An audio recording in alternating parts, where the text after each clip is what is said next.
Since late 1999, Star Wars games have received great reputation with their fans, especially with its bigger titles. In fact, there are a few older games that fans still talk about to date.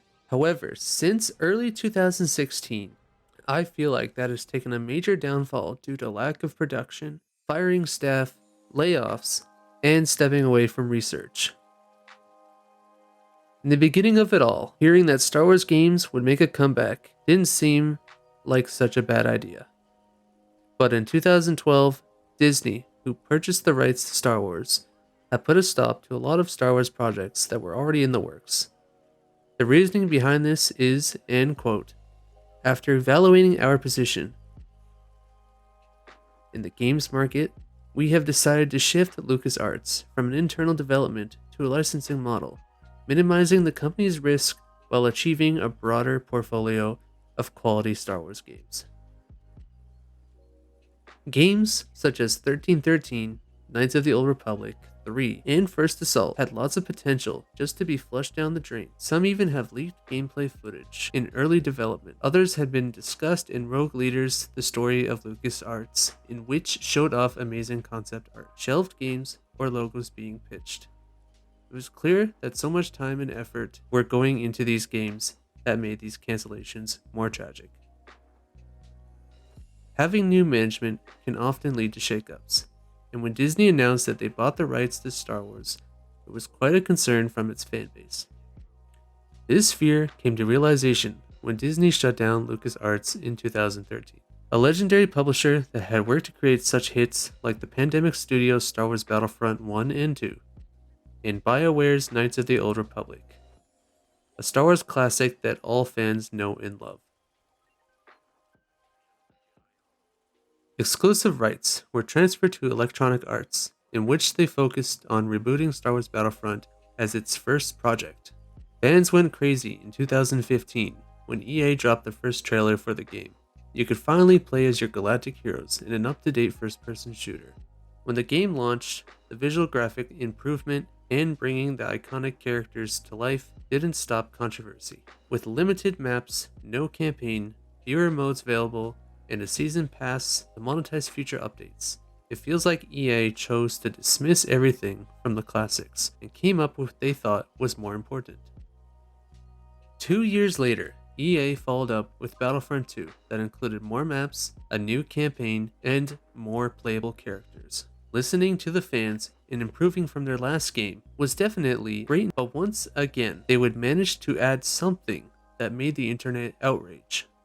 It was clear that the loot boxes were added to the game that made it virtually impossible to progress.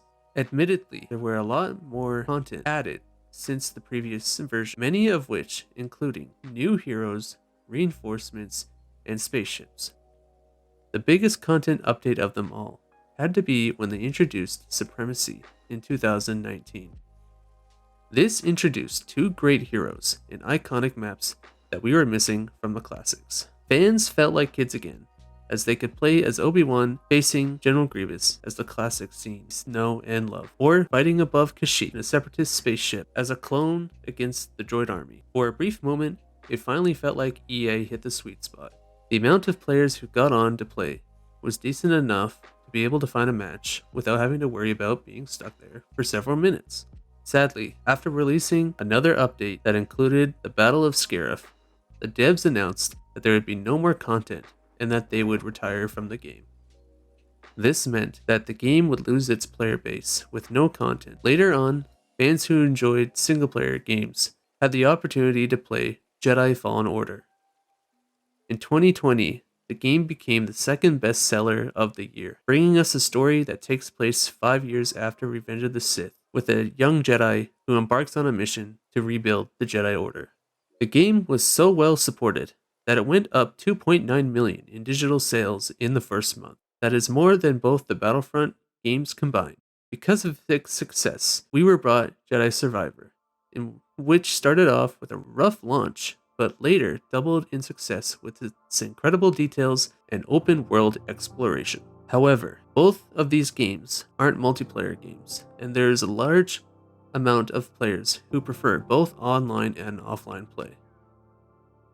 That same year, we were greeted with a new game, Star Wars Squadrons, a game where you could play as rebels or Imperials flying around in their spaceships in aerial combat.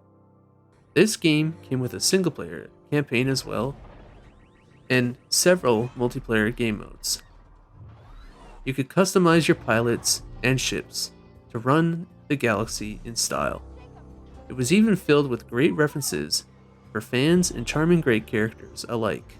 Sadly, its life was cut pretty short, without extended patches, bug fixes, and/or content updates. It got stale pretty quick. The campaign wasn't really great either, with a confusing plot that left players confused and put off. Eventually, they came out with one content update that released 2 new ships, but after that went by, the support of the game was dead. Besides EA having control for some time, in 2022, we got a new game called LEGO Star Wars The Skywalker Saga. This time, it was a different developer, Telltale Games. This game really pushed its charm, with almost every cutscene featuring some visual gag or hilarious punchline at the film series' expense. It's also a tribute to the classic LEGO Star Wars game. Overall, it feels like EA didn't get much help when walking into making these games in the beginning. The intent is to provide players with a sense of pride and accomplishment for unlocking different heroes. A quote coming from an EA representative on Reddit, which hilariously became the most downvoted post in Reddit history. EA figured that the progression infused players with a feeling of positivity and that they were having a satisfied experience with the game. As mentioned before, DICE and EA eventually took the criticism and started to roll out updates that were way more enjoyable, but it is important to note that if the fans didn't speak up, this would have never happened. Should EA have taken more ideas from the classics? Since Steam put Battlefront 1 and 2 Classic into their store, the games are still living to this day. It is considered a pure first-person shooter. There is no leveling, no loadout customizations, or cosmetics that you need to pay for. It's you, the game, and the goal. And when there wasn't enough players in a match, you would be met with player AI that actually holds up well to the players themselves. After nearly 4 years of holding onto the license, many people would say that they are wasting it away.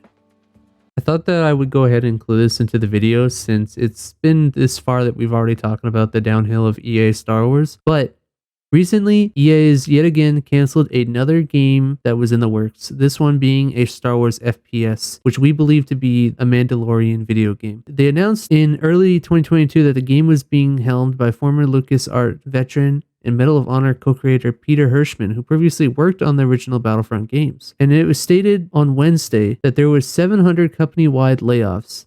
EA Entertainment President Laura Meal said that after a review, they have decided that Respawn should focus on the Jedi and Apex Legends series. Their unique ability to connect with players and create exceptional game experiences is unrivaled in entertainment.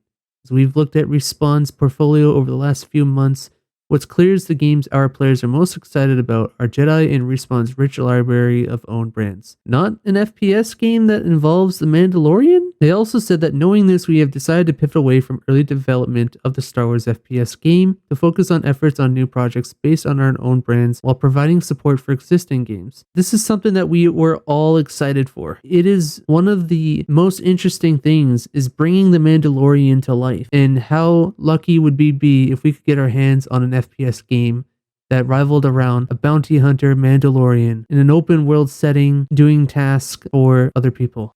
Once again, this is just one of the many reasons why giving EA the license was such a bad idea, especially after 2 games were shut down that many of us had hoped for. So, from releasing titles with little production, laying off staff, and minimal research, there needs to be a lot more done with the future of Star Wars games. And now that the 4 years are up, EA no longer has the licensing rights, and it can be expanded for other developers to try out. Could this mean we will have more games being pushed out within this time period? I have my fingers crossed, and I hope you do as well. Thank you so much for watching. If you like this video and want to see more Star Wars content, consider hitting that sub button and checking out my YouTube channel. I have also linked my Twitch, where I stream Star Wars related games and content on Mondays and Tuesdays at 8 p.m. Eastern. Anyways, I hope you all have a great day. Peace out.